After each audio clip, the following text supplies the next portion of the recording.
Assalamualaikum, halo saya Bredita Asrenda dari Prodi Ilmu Hukum dengan NIM 233690004. Saya akan mempresentasikan mengenai surat resmi. Surat resmi adalah alat yang digunakan untuk berkomunikasi, demikian juga dengan surat resmi. Yang membedakan dengan surat lain adalah surat resmi dibuat oleh sebuah instansi. Fungsi surat resmi. Yang pertama, surat resmi sebagai bukti nyata hitam di atas putih, terutama surat perjanjian. Yang kedua, surat sebagai alat pengikat karena surat dapat diarsipkan dan dapat dilihat lagi jika diperlukan. Yang ketiga, surat sebagai bukti sejarah, seperti pada surat-surat tentang perubahan dan perkembangan sebuah instansi.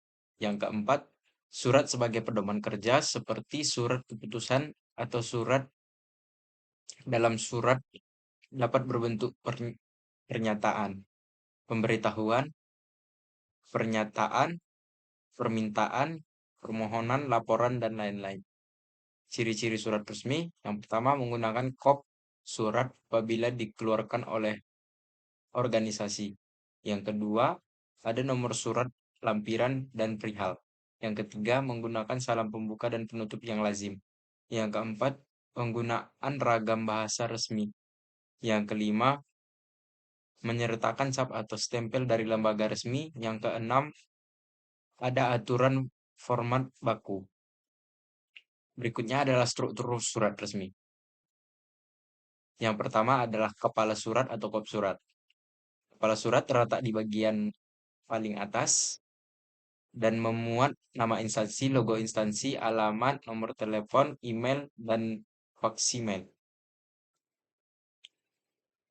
Berikutnya adalah nomor, lampiran, dan hal atau perihal.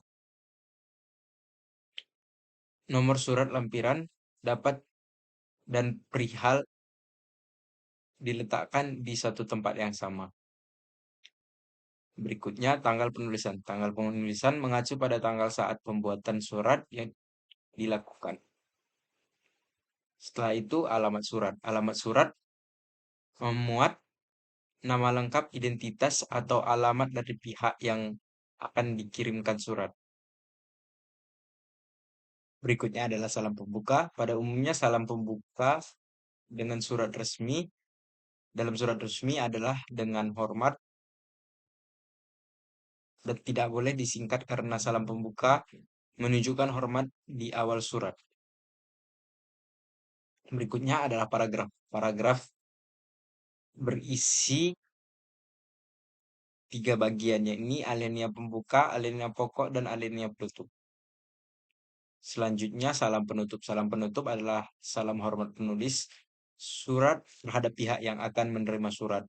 Contohnya adalah salam takzim, salam, hormat kami, dan sebagainya. Berikutnya adalah pengirim surat. Pengirim surat adalah pihak yang membuat dan bertanggung jawab terhadap isi surat.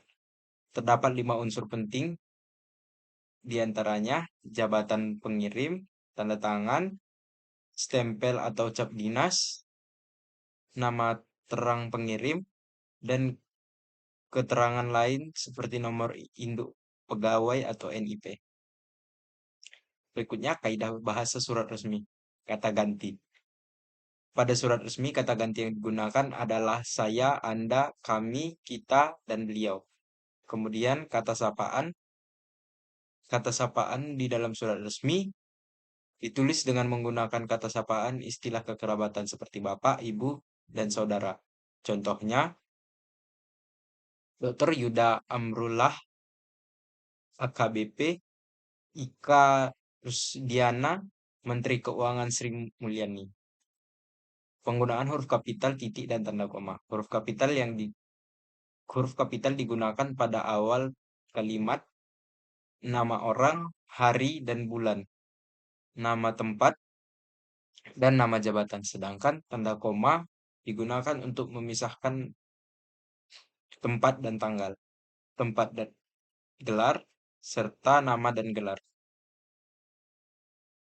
Tanda titik digunakan untuk tanda baca yang harus ada di setiap akhir kalimat dan singkatan. Sekian presentasi dari saya, terima kasih.